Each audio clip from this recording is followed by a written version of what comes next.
Buenas noches amigos, ¿cómo están ustedes? Este es otro capítulo más de nuestra segunda sesión del curso de Derecho Procesal Penal. Hoy vamos a hablar sobre la detención preliminar judicial. Es un tema sumamente importante. Vamos a hablar sobre los antecedentes, el trámite, el recurso de apelación y sobre todo un tópico sumamente importante que es el tema de las flagrancias, ¿no? Que es lo que motiva la detención preliminar judicial. Como todos los viernes, agradecer a los amigos del ICIEP por tener tan gentil gesto de al haberme invitado a dictar con ellos, ¿no? Estos 4 viernes que esperemos que se prorroguen por más sesiones, eso depende de la aceptación que tenga yo con ustedes. También decirles que muchas gracias a las personas que me han visto, a los amigos, a los conocidos, a los compañeros, a los operadores de justicia, ¿no? Con los que he trabajado, con los que en un futuro trabajaré. Muchas gracias por verme, ¿no? Nunca uno acaba de aprender, estamos para aprender juntos. Cualquier duda, cualquier consulta, yo se las voy a absolver al final de la clase, no hay ningún problema. Como siempre, como nuestra metodología de trabajo es la siguiente. Les voy a pasar las diapositivas que he preparado para esta clase, se las voy a pasar a un correo electrónico que ustedes me dejen, o en todo caso me mandan su WhatsApp y yo se los mando a su correo o a su WhatsApp, como mejor les parezca. Bueno, empecemos. ¿Cuáles son los antecedentes de la detención preliminar judicial? El tema es el siguiente. La detención preliminar judicial como antecedente tiene la ley 27934 del 12 de febrero del 2003, que es la famosa ley de investigación preliminar. Recordemos que nuestro anterior código, el Código de Procedimientos Penales de 1940, no tenía, no vislumbraba, no albergaba una fase de investigación preliminar. Es decir, solo albergaba una fase de instrucción, de investigación judicial y de juzgamiento por parte de un juez instructor, y el plenario, es decir, el juicio oral, tendría que ser llevado a cabo por la sala. Entonces, en ese código, y decimos vetusto porque ya no se aplica, digamos, no se puede llevar a cabo en la sociedad actual, porque es un código que se creó para el estatus criminal de 1940. Entonces, no había una fase nítida de investigación. Entonces, en el año 2003, unos 70 u 80 años después de la acción de este código de procedimientos, se dio a conocer una ley de investigación preliminar. Ley que conllevaba dentro de la etapa preliminar una detención. Esta detención era solicitada por la policía ante el fiscal y el fiscal la requería ante el juez. No es que simplemente el requerimiento nazca solo del fiscal, no. Recordemos que el fiscal en la investigación y en el marco constitucional de sus atribuciones es un binomio con la policía, trabajan de la mano, siendo el director de la investigación el fiscal, y siempre lo ha sido en la Constitución, pero en la práctica el que llevaba a cabo las diligencias y el que daba la cara era la policía. Muchas veces el fiscal no estaba presente, otras sí. Pero el tema era el siguiente, al fiscal se le requería la investigación, la detención preliminar, y el fiscal la requería al juez. Entonces, este antecedente nace en esta ley de investigación preliminar. Otra cosa interesante que hay en esta ley de investigación preliminar, que la pueden bajar de internet, la pueden bajar del Google, es que por primera vez en nuestro país estaba documentado la solicitud de actuados por parte de la defensa.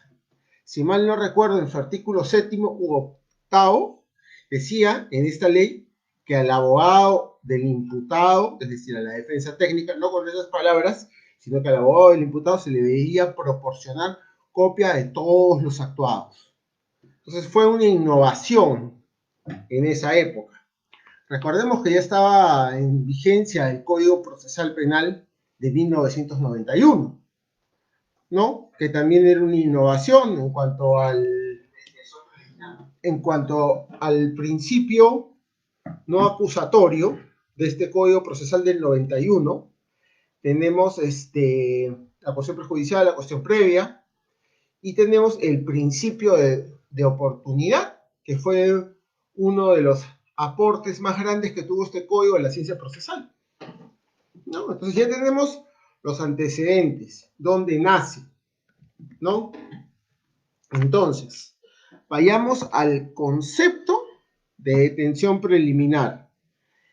La detención preliminar es un mandato escrito que da el juez por requerimiento del fiscal. ¿Pero a qué juez? Al juez penal, o sea, al juez de la investigación preliminar, que en este caso necesariamente tiene que ser un juez de investigación preparatoria, porque el juez de investigación preliminar propiamente dicha no existe. Siempre va a existir un juez que tutela derechos y que controle en plazo, que es un juez de la investigación preparatoria, que inclusive también puede conocer el plazo de la investigación preliminar, el famoso juez de control de garantías o juez del arraigo, que lo tocamos la semana pasada en nuestra sesión anterior. Necesariamente tiene que existir un requerimiento previo del fiscal para que haya una detención preliminar judicial. El esquema de trabajo es el siguiente. Yo, juez, me llega a mi despacho un requerimiento fiscal, una solicitud del fiscal, una petición, por la cual yo tengo que detener a una persona por ciertos días. Esta petición debe estar fundamentada, requerida, al igual que la decisión que evacúe el juez tiene que estar fundamentada y el imputado debe estar debidamente identificado. El tema es el siguiente. Acá no hay audiencia, no hay contradictorio, solo se presentan papeles. Sí procede el recurso de apelación, como en toda resolución judicial es materia de apelación, es fáctico apelar, pero el tema, ¿dónde está mi voz? ¿Dónde quedo yo? Si acá no se me escucha, si se me escucha después que me hacen el famoso audiencia de control de captura o control de legalidad, que es posterior al auto o mandato de prisión preventiva. Entonces, ¿dónde queda mi voz? El juez no me escuchó. Además, yo no me entero de que se ha dictado, que se va a dictar una medida de detención preliminar o que el fiscal va a requerir hasta cuando ya requirió. Porque recordemos que son de naturalezas diferentes. Esto lo vamos a ver en la siguiente parte.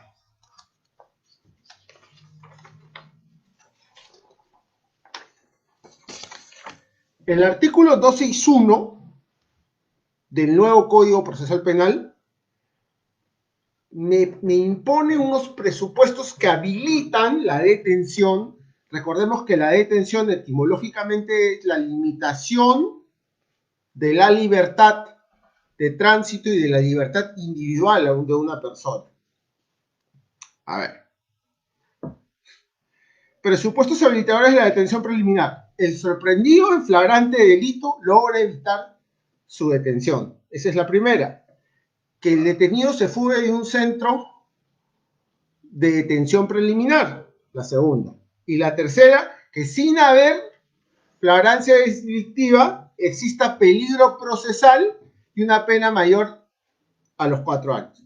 O sea, son tres. Flagrante delito, el detenido se fugue de un centro de detención preliminar y que sin existir flagrancia haya peligro de fuga o sea, un peligro procesal y evidentemente una prognosis de la pena mayor a los 4 años.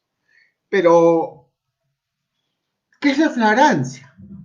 Es un presupuesto habilitante para este tipo de detención y para los demás tipos de detención. ¿Qué es la flagrancia?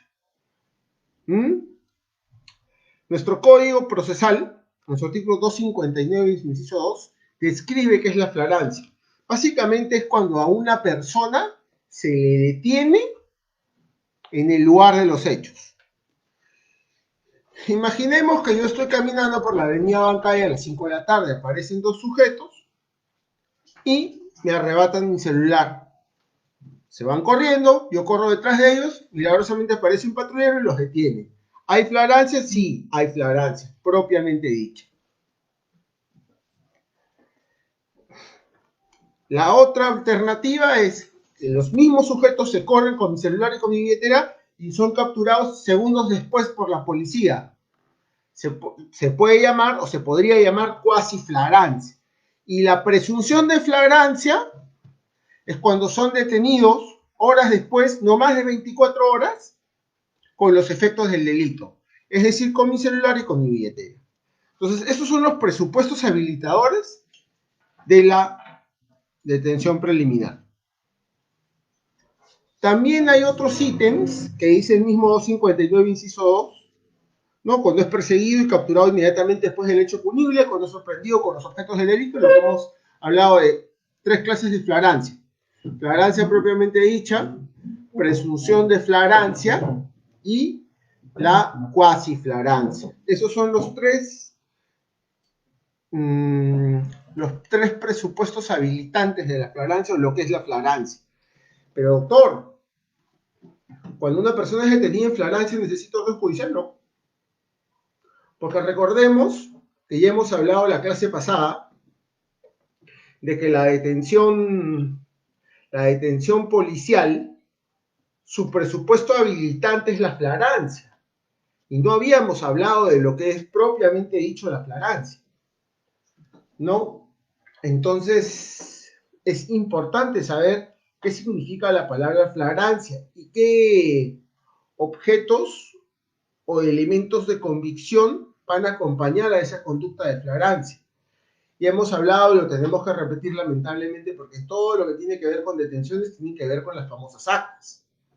Y el acta principal que va a ir en una detención por flagrancia, aunque nos estemos oyendo un poco del tema, es el acta de intervención. En Lima, con el vetusto ya código de 1940, se llamará parte de intervención, pero en la famosa acta de intervención va a contar cómo este sujeto, en qué circunstancias, por qué, a qué hora y por quiénes fue encontrado en flagrancia, no fue encontrado en flagrancia, por qué se le intervino. Después otra acta importante que coadyuva a la investigación policial y fiscal es el acta de registro personal. El acta de registro personal tiene un requisito, el artículo 210 del Código Procesal Penal dice que esta persona podrá llamar a un testigo que esté presente en el acto del registro. No, para evitar, el artículo quiere evitar que digan me plantó un arma, me sembró drogas, ¿no? A veces sucede, ¿no? A veces sí la policía se extralimita. Yo quiero pensar que es en pro del bien ciudadano, pero ese tipo de conductas a veces suceden, que pasen otras que ya no sea a favor de nosotros los ciudadanos y estemos a razón o estemos a merced de algunos malos policías.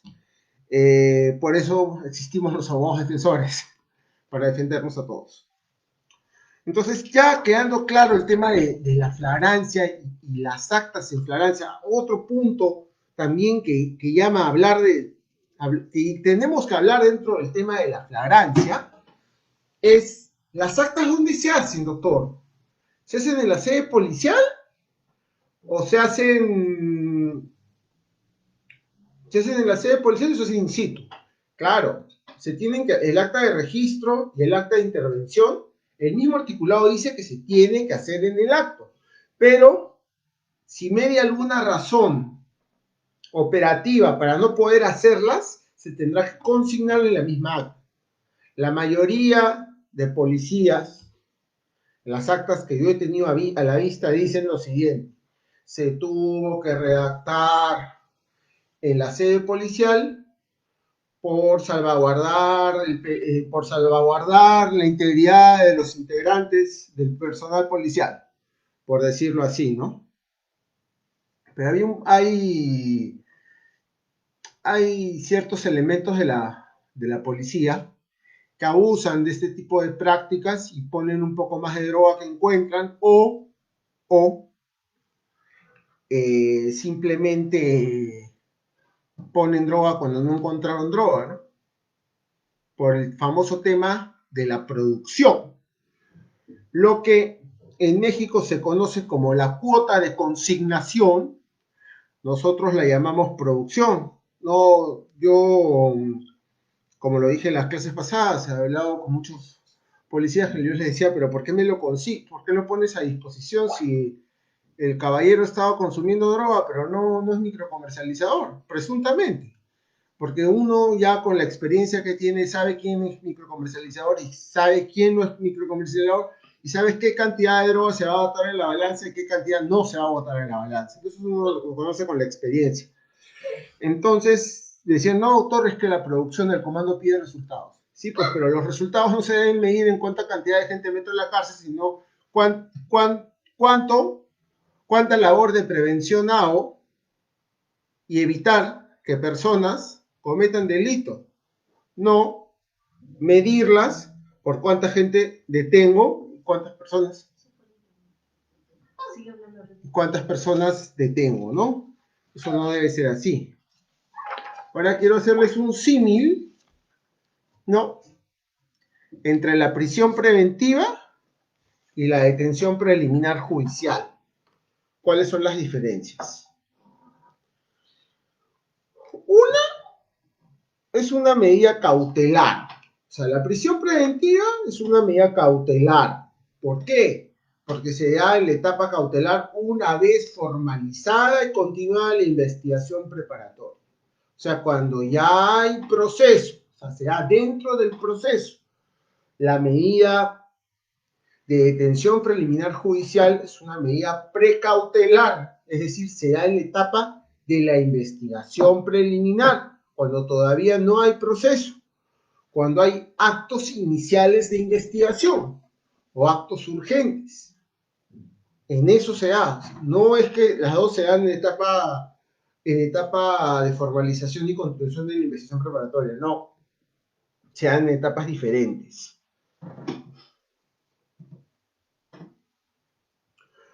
La prisión preventiva busca que la persona, que es en torno a la cual va a girar el proceso, es decir, el imputado, se presente a juicio.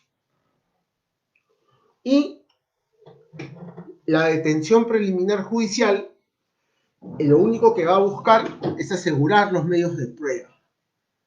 Es decir, que esta persona no sustraiga los medios de prueba. Por eso se llama que es una medida precautelar. Ya hemos dicho en cuál se fue. La prisión preventiva tiene requisitos más graves, que ya lo hemos dicho. Graves y fundados elementos de comisión, pronosis de la pena y el peligro procesal, que se divide en dos, de fuga y obstaculización. Y la detención preliminar judicial simplemente tiene una sospecha plausible. A ver, estos ítems de las sospechas plausibles, sospecha inicial, sospecha grave, los traen del sistema procesal penal mexicano, sistema que no funciona, o funcionan peor que el de nosotros, porque cuando ellos recién están reformando en algunos estados, porque México es un país federal, una república federal, en algunos estados están reformando su sistema inquisitivo puro. Nosotros ya tenemos una reforma de casi 20 años, claro, casi 20 años. Y nuestro proceso penal es acusatorio, adversarial, en casi todos los departamentos y provincias del país, con la excepción de Lima Sur y Lima, que son los únicos que los mismos que ya van a entrar en diciembre de este año a formar parte de las provincias, de los distritos que ya cuentan con el nuevo Código Procesal Penal en su totalidad. Porque en cuanto a detenciones preliminares y prisión preventiva, rige el nuevo código. En cuanto a juzgamiento y juicio oral, es decir, en instrucción y juicio oral, rige el de procedimientos en Lima y en Lima Sur. Pero, ¿cuál es el trámite de la detención preliminar? Se dictan en dos casos. En casos de urgencia y peligro en la demora, sin flagrancia delictiva y antes de la formalización de la investigación. ¿Qué será urgencia y peligro en la demora? Urgencia viene a ser la necesidad apremiante de restringir pruebas o de buscar pruebas en los actos iniciales de investigación. Recuerden que una investigación normalmente se apertura por flagrancia. Vayamos a la parte práctica. A determinada persona la detienen por imputarle robo de autopartes. Lo detienen sacándole los faros a un vehículo, ¿no? Entonces, esta persona huye, se va, se escapa, no está. Entonces se teme que va a llegar a su escondite y va a sacar los faros o va a obstaculizar la acción de la justicia. Siempre con los presupuestos del 268, siempre en combinación con los presupuestos del 268 y con la rigurosidad para fundamentar una prisión preventiva, tiene que ser una detención preliminar, al menos en estos ítems. Entonces, es por eso que evidentemente se le requiere una detención preliminar judicial ante el juez de la investigación preliminar, que ya hemos hablado que no es un juez de instrucción, sino es un juez de la investigación preparatoria en los casos, porque no existe un juez de la investigación preliminar propiamente dicho, sino existe un juez de la investigación preparatoria que funge de control de garantías, lo que en Costa Rica se conoce como el juez de control de garantías y en Chile el juez de los arraigos. ¿Quién lo solicita? Muy simple, lo que solicita es el fiscal. Mayormente, cuando están trabajando un caso con la policía le dice, doctor, acá hay que pedir, la policía se lo requiere al fiscal. Y el fiscal se lo requiere al juez. Y el juez va a estudiar la carpeta, va a estudiar los recaudos y va a ver si procede o no procede. Y los dos requisitos que tiene es urgencia y periculum libertatis. La urgencia que ya hemos hablado que es la necesidad apremiante, la necesidad que mueve, que motiva que se lleve a cabo una diligencia o un acto urgente. Esa es la urgencia, que no se va a poder llevar con el imputado en libertad, porque la va a obstaculizar. Entonces, bajo ese principio, se le da detención preliminar. Eso es básicamente. El mandato de detención preliminar es escrito, no se da en audiencia, porque no hay una audiencia de detención preliminar judicial, a una audiencia posterior que se llama control de captura para ver si la detención está bien hecha, o audiencia de legalidad de la detención, como se conoce en Colombia o en Chile. Entonces, lo que tenemos que ver acá que esto es eminentemente escritural, y ese auto o ese mandato de detención preliminar judicial debe estar sumamente fundamentado y debe estar sumamente blindado. Es decir, no tener ninguna lista, porque si se va a recortar la libertad de una persona, la libertad individual, la libertad de tránsito de una persona, entonces tiene que estar sumamente motivado y sumamente fundamentado, con una breve sinopsis de los hechos. Los ítems, o sea, la urgencia, el peligro y la demora que esta solicita, que son los requisitos inminentes para declarar fundada una solicitud de detención preliminar judicial. Lo más importante es que una vez que el detenido o el imputado sea puesto a disposición de la policía, el juez ordenará que pase a su despacho para la famosa audiencia de control de captura o control de legalidad, que no es otra, donde le piden sus datos completos, por qué está detenido, que tiene derecho a un abogado. Inclusive algunos jueces hacen que en esa misma audiencia llame a su abogado. ¿Mm?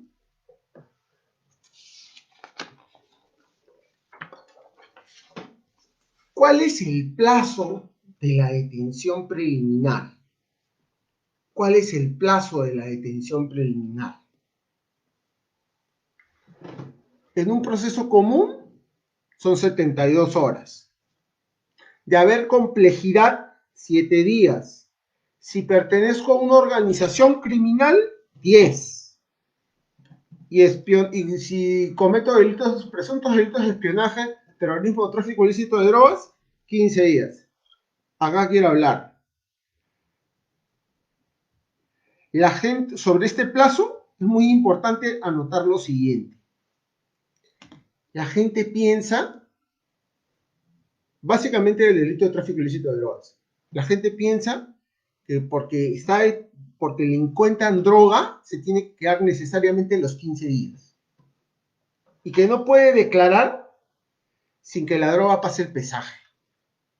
Ahora, ¿qué problemas básicamente se presentan en el tráfico ilícito de drogas, en el microtráfico ilícito de drogas, y qué problemas habían como con el famoso pesaje en la época que yo ejercía como fiscal adjunto? Bueno, el problema básico es de que una persona caía con 50 quetes.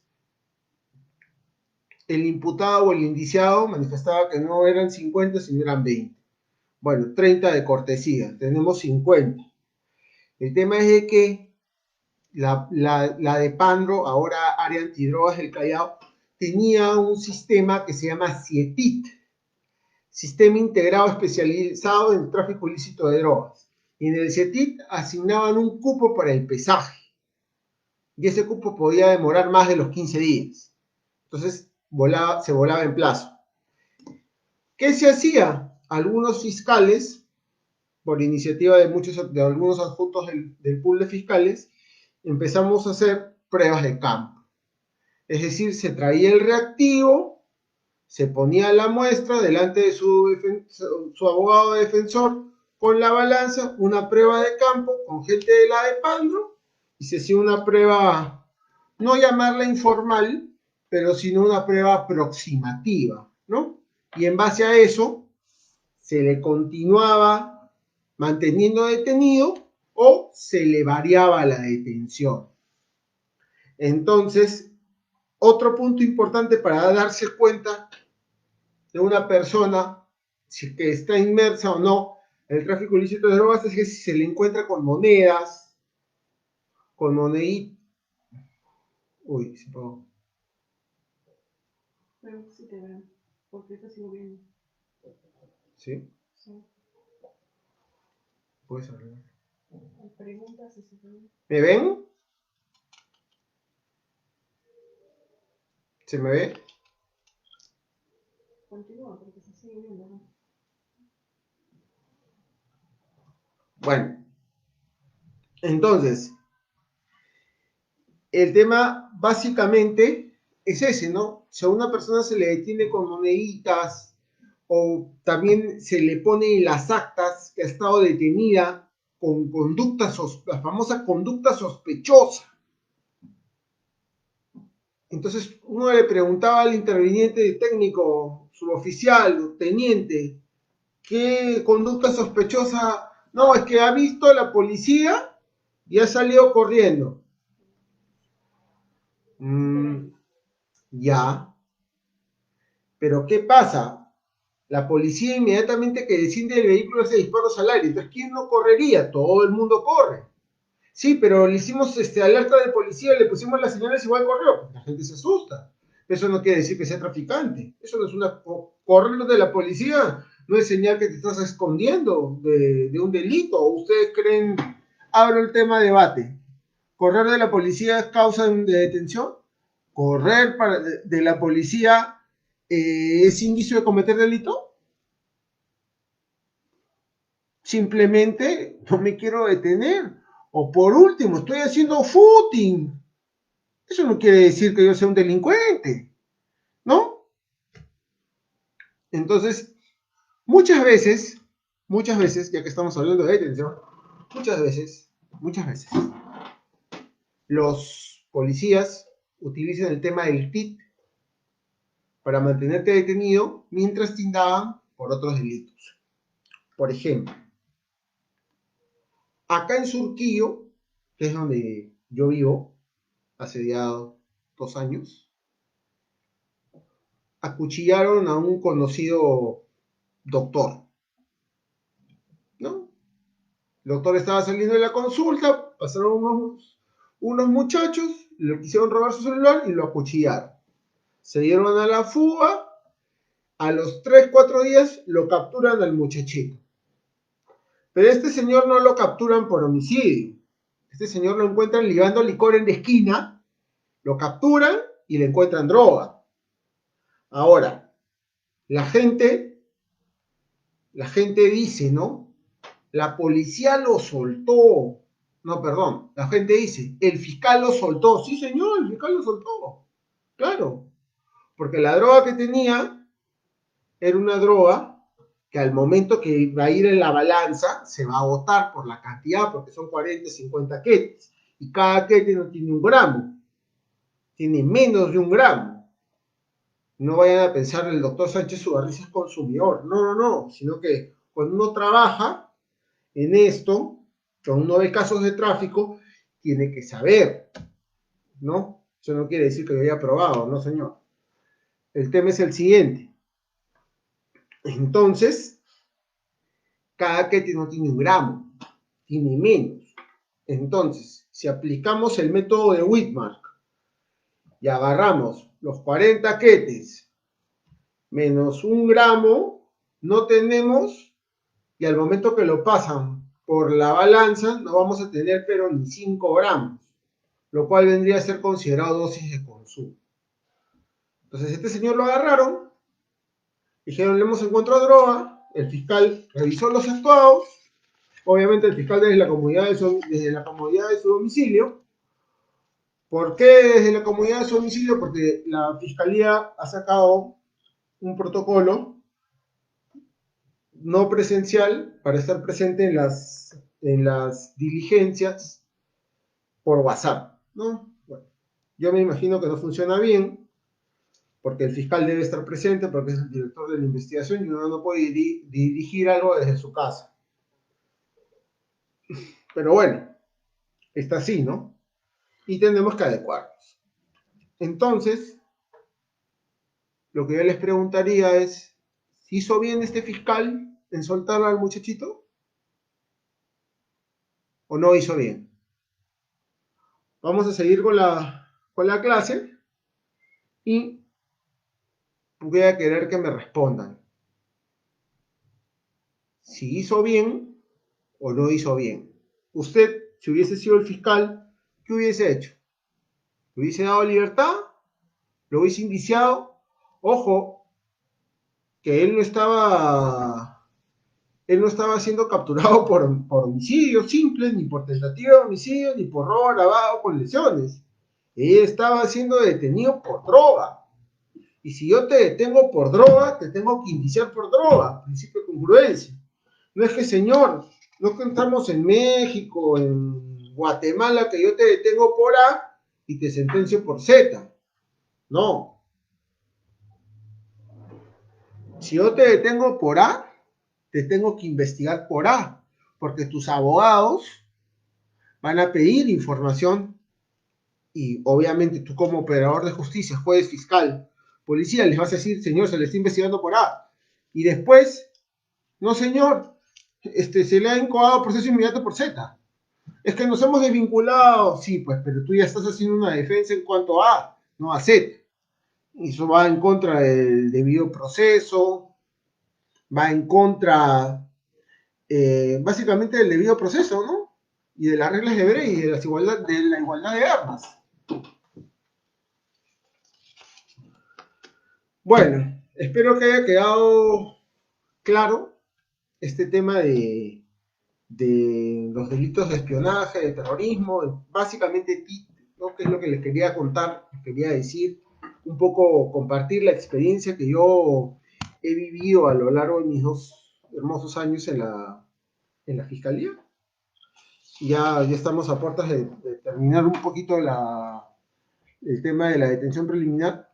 Vamos a hablar de otro tema, más sumamente interesante, igual que el tema de hoy. Cuando se me vence el plazo de la detención preliminar judicial, cuando se me vence el plazo, la primera opción que tengo es dejar libre al detenido. Se me vence el plazo de la detención, lo dejo libre, cosa que ningún fiscal en su sano juicio lo va a hacer, porque quieren seguir investigando. La otra es dejarlo libre al detenido y formalizo la investigación. Es decir, le doy libertad porque se venció el plazo, imaginemos que son 72 horas. Son 72 horas de detención, ¿no? Le doy libertad, pero ¿por qué? Porque ya conseguí todo lo que necesitaba para formalizarla, formalizo la investigación. Eso sí, con alguna medida de coerción personal que no necesariamente tiene que ser prisión preventiva, ¿no? Puede ser comparecencia con restricciones o una caución. Le formalizo. También puedo solicitar la aplicación del proceso inmediato y requerir prisión preventiva. O sea, le incoo un proceso, como tengo todos los elementos, ya no necesito irme a una investigación preparatoria, ni tampoco irme a una etapa intermedia, entonces inmediatamente le incoo el proceso inmediato. Eso vamos a verlo en la próxima semana, ¿no? Y la otra opción que tengo es formalizar la investigación y solicitar la prisión preventiva, que ya lo hemos visto en la clase pasada. Ahora, ¿qué es la convalidación de la prisión y de la detención preliminar judicial? ¿Qué es la convalidación? Simplemente decirle al juez que te siga manteniendo detenido porque todavía no terminas de investigar, porque los motivos por los cuales se te impuso la detención preliminar judicial, que es la urgencia y el periculum libertatis, no han sido remitidos, continúan y que se tienen que tener vigentes por hasta 6 meses. Pero doctor, ¿yo voy a estar detenido hasta 6 meses? No, lo máximo de detención ya hemos dicho. De haber complejidad, 7 días. Y de pertenecer a una investigación o una organización criminal son 10 días. Entonces, esto es importante, tener en cuenta los plazos de detención, ¿no? Porque, pero ¿qué pasa? ¿Qué pasa si... ¿Mm?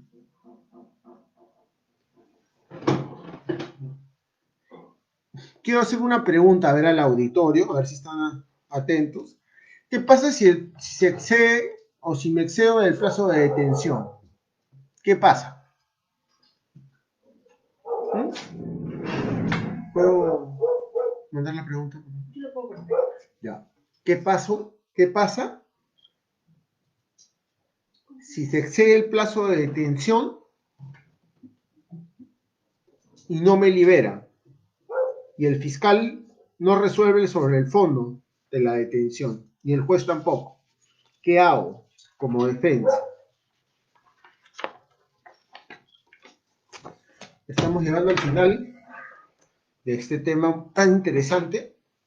¿Qué hago contra el auto que declara fundada la detención preliminar? ¿Qué hago con ese auto? Obviamente lo apelo, ¿no? Y esto se eleva a la sala de apelaciones, a la sala mixta de emergencia, o a la sala que haga la función de una sala de apelaciones. Claro, ahorita vamos a resolver esas preguntas. Ya la sala va a resolver dentro de las 48 horas, ¿no? Ese es un plazo sin COVID, pero el plazo COVID son 15 días, porque hace poco con mi socio tenemos un caso, mi socio es la doctora Neira Fernández, ya la van a ver. Tenemos un caso de un habeas corpus que lo declaran rechazo liminar, hemos apelado y se ha demorado casi 2 meses para que el juez resuelva y 2 meses para que la sala revoque, ¿no?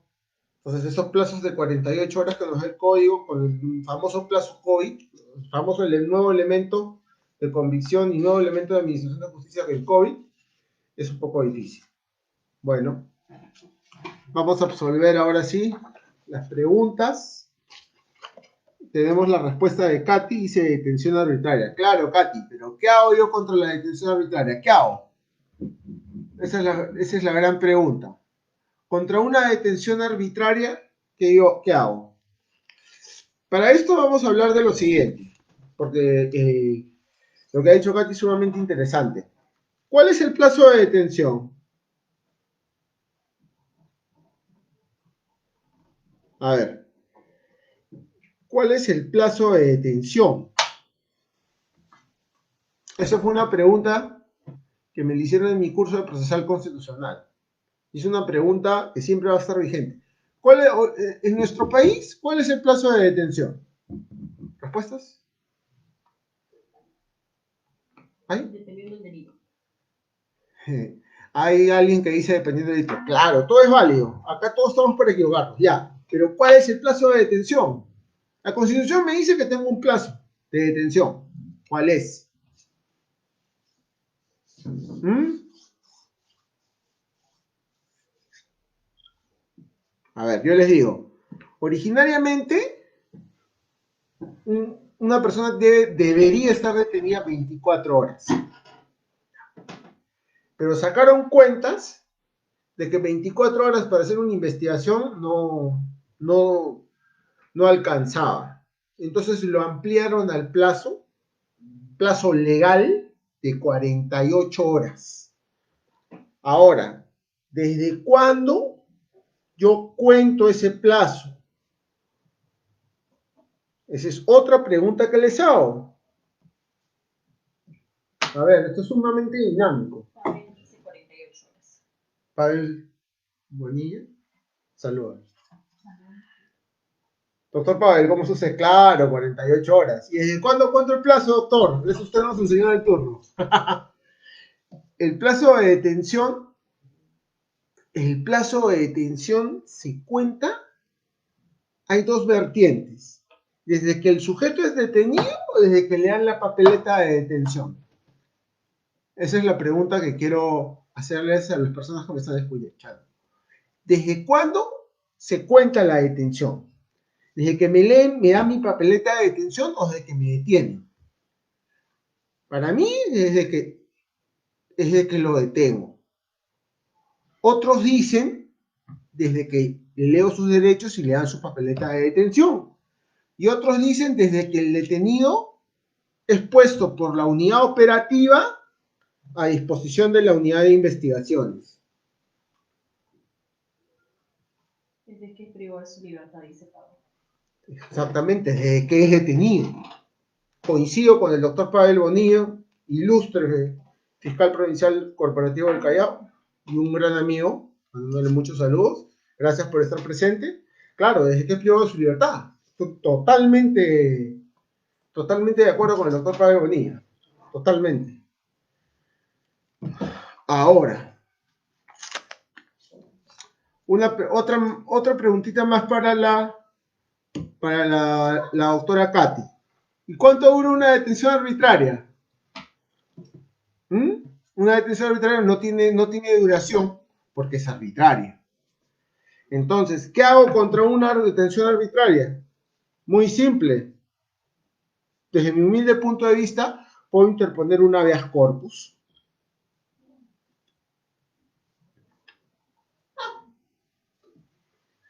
Puedo interponer un habeas corpus ante si estamos en un modelo de nuevo código, ante el juez de investigación preparatoria de turno, o ante jueces de penal permanente, en protocolo mixto, inclusive si no hubiese juez mixto o especializado, juez de paz letrado. Y si no hubiese juez de paz letrado, juez de paz, inclusive, para que ordene las diligencias concernientes a mi liberación. Entonces, hoy hemos hablado todo lo concerniente a lo que es la detención. Hemos hablado de plazos de detención, tipos de detención. Ahora, en el Perú, ¿todavía se siguen dando detenciones arbitrarias? ¿O cuando una detención es arbitraria o cuando una detención deja de ser arbitraria? No, esos son temas. Yo pienso que todavía en nuestro país, todavía hay detenciones arbitrarias, ¿no? Porque yo te puedo detener a la hora 10 y recién te pongo a disposición a las 18 horas del día siguiente, pero ya has estado detenido 24 horas, ¿no? Yo pienso que hay que investigar para detener y no detener para investigar.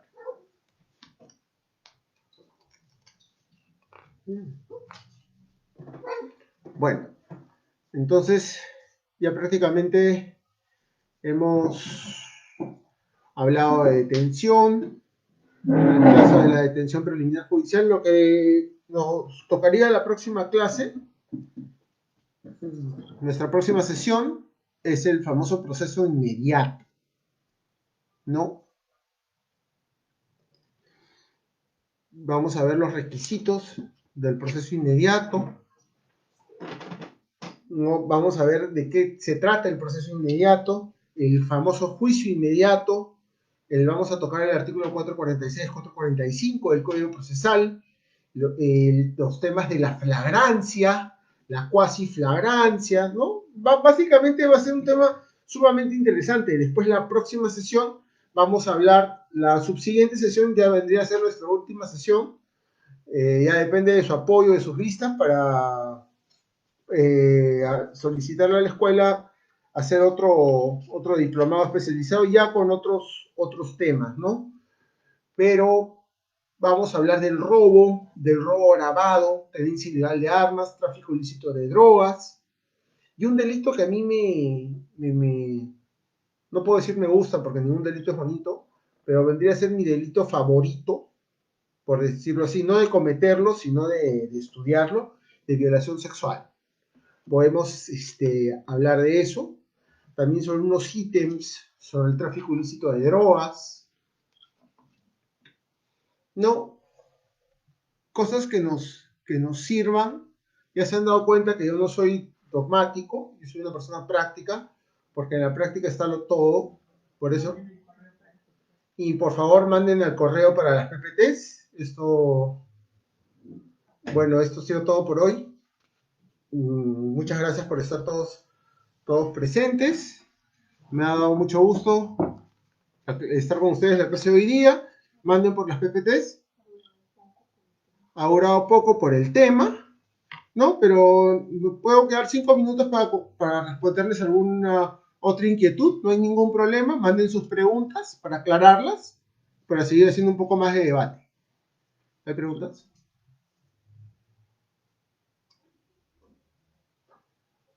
Ya. Bueno, entonces eso ha sido todo por hoy. Muchas gracias, chicos. Hasta el próximo viernes.